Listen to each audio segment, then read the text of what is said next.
Da ieri 27 luglio qualunque numero di telefono italiano potrà essere iscritto al registro pubblico delle opposizioni, il servizio gratuito che permette di non ricevere più telefonate pubblicitarie.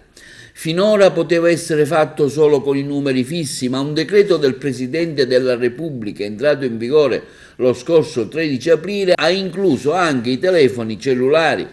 Le società di telemarketing, quelle che propongono la pubblicità per via telefonica, hanno così l'obbligo di adeguarsi alla nuova normativa entro fine mese.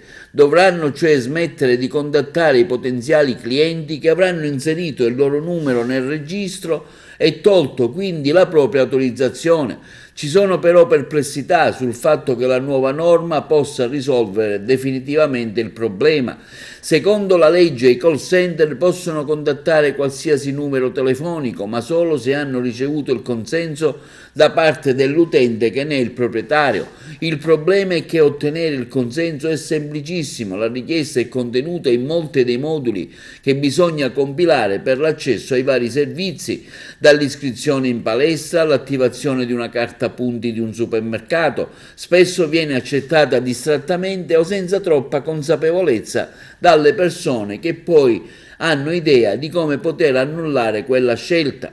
Con la nuova iscrizione al registro delle opposizioni una persona potrà cancellare tutti i consensi pregressi che ha dato nel corso degli anni e le chiamate non desiderate diventeranno illegali. Entro 15 giorni sarà anche possibile scrivere il numero più volte per eliminare autorizzazioni date inavvertitamente dopo la prima iscrizione.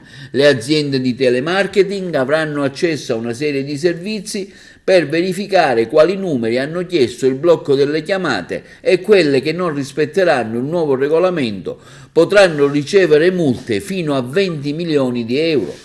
Resteranno possibili solo le telefonate da parte di quelle aziende con cui si ha un contratto attivo o con cui lo si aveva fino a 30 giorni prima di iscriversi al registro.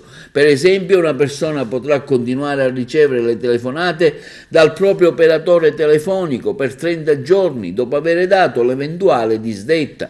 Ci sono 3 modi per iscrivere il proprio numero di telefono al registro delle opposizioni: compilando un modulo sul sito del servizio, chiamando il numero verde 800 957 766 da fisso, 06 42 98 6411 da mobile, oppure inviando un'email all'indirizzo iscrizione@registrodelleopposizioni.it con allegato un modulo apposito che si trova sul sito.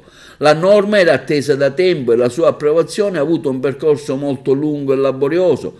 Il registro pubblico delle opposizioni era già stato istituito nel 2010 con un decreto del Presidente della Repubblica, ma per molti anni aveva riguardato solo i numeri fissi. I telefoni mobili erano rimasti esclusi in maniera piuttosto sorprendente, visto che ormai da tempo sono più utilizzati dalle persone e più coinvolti dalle chiamate promozionali dei call center.